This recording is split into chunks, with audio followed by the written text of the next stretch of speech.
মনে হচ্ছে যে আলিপুরদুয়ারে বন্যা লেগে গেছে। আমি রেডি হয়ে গেছি, এখন আমি যাব ছেলেকে স্কুল থেকে আনতে। এই দেখো প্রচণ্ড বৃষ্টি, এদিকে এখন কিছুটা বৃষ্টি কমেছে, হালকা হালকা বৃষ্টি পড়ছে। আজকে প্রচণ্ড বৃষ্টি হয়েছিল। এই যে দেখো বৃষ্টি, হালকা হালকা বৃষ্টি পড়ছে। এখনও লোকে ছাতা মাথায় ঘুরে বেড়াচ্ছে, মানে ঝিরিঝিরি বৃষ্টি। তো আমি এই বৃষ্টির মধ্যে এখন ছাতা নিয়ে আর রেনকোট নিয়ে বেরিয়ে পড়বো। ছেলেকে নিয়ে আসছে। এই যে এদিকে আমার মেয়ে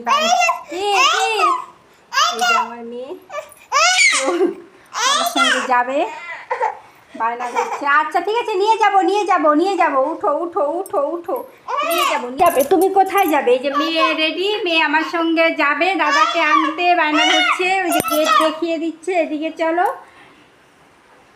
যাবে না বাবা, বৃষ্টি, এই যে বৃষ্টিতে কি করে নিয়ে যাব তোমাকে? দাদাকে কোলে নিব না তোমাকে কোলে নিব? হ্যাঁ, দাদা কোলে উঠবে না তুমি কোলে উঠবে? এই যে বৃষ্টি, না যাওয়া যাবে না, তুমি থাকো বাড়িতে। এই যে তুমি বাড়িতে থাকো। হ্যাঁ, আমি দাদাকে স্কুল থেকে নিয়ে আসি। দেখো কি, আমি দাদাকে নিয়ে আসি স্কুল থেকে। দাদাকে নিয়ে আসি। কি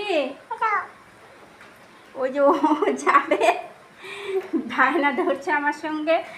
ওকে নিয়ে যাবো, ওকে নিয়ে গেলে দাদাকে নিয়ে আসা যাবে না, দাদা তো ছোট, ওকে কোলে করে নিয়ে আসতে হবে। তুমি থাকো, বাড়িতে থাকো। হ্যাঁ, বাড়িতে থাকো। না না না, ওইদিকে গেট দেখিয়ে দিলে হবে না, গেট দেখিয়ে দিচ্ছে। ছাতা মাথায় ছেলেকে আনতে বেরিয়ে পড়েছে আমি। এদিকে দেখো চারিদিকে প্রচুর জলে জলাকার। আলিপুরদুয়ারে সকাল থেকে ভারীতম বৃষ্টি হচ্ছে। সে বৃষ্টির ফলে দেখো প্রত্যেকটা বাড়িতে জল জমে গেছে। তারপর আমি ছেলেকে নিয়ে চলে আসছি স্কুল থেকে। এই যে আমি আর ছেলে হেঁটে হেঁটে যাচ্ছি। ছেলেকে একটা রেনকোট পরিয়ে দিয়েছি, বলছি বাবা তুমি রেনকোট পরে চলো, আমি তোমার ব্যাগ নিয়ে আমি আসছি ছাতা নিয়ে। এই যে আমি তার পেছন পেছন ছাতা নিয়ে যাচ্ছি। এদিকে দেখো স্কুলের পাশেই এত জল হয়েছে না, রাস্তার এপার থেকে ওপারে জল হয়ে যাচ্ছে। মানে এত পরিমাণে জল হয়ে গেছে যে রাস্তা ভেঙে জল যাচ্ছে, যার জন্য সব পাড়ার লোকেরা এখানে বস্তা দিয়ে আটকে রেখেছে রাস্তাটা যেন আর না ভেঙে যায়। প্রচুর পরিমাণে জল হয়ে গেছে, দেখতেই পাচ্ছ। দেখো এত জলের স্রোতের মতো, মানে নদী খাল বিল কোনো কিছুই বাকি নেই যে জলে পরিপূর্ণ হয়নি। দেখো কি জলে একদম থই থই করছে। এটা একটা পুকুরটার মধ্যে দেখো এত জল হয়েছে, একদম থই থই করছে। চারিদিকে প্রচুর জল।